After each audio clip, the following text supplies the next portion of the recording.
বাত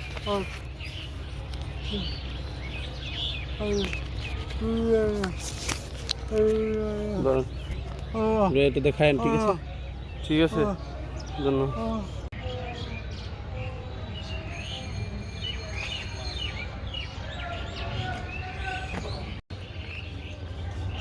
আসসালামু আলাইকুম। কি ডাকতেছেন আমারে? কেন আঙ্কেল, কি অবস্থা? কিছু খাবেন? বাড়ি ঘর নাই, ছেলে সন্তানও নাই? আরে যে আপনি আসেন আমার সাথে, কি খাবেন? আমি কিনে দিই, আমি আমি আমি খাবার কিনে দিই। কি খাবেন বলেন, আমি খানা এনে দিতেছি। আপনি বলেন কি কি কি এনে দিব? হ্যাঁ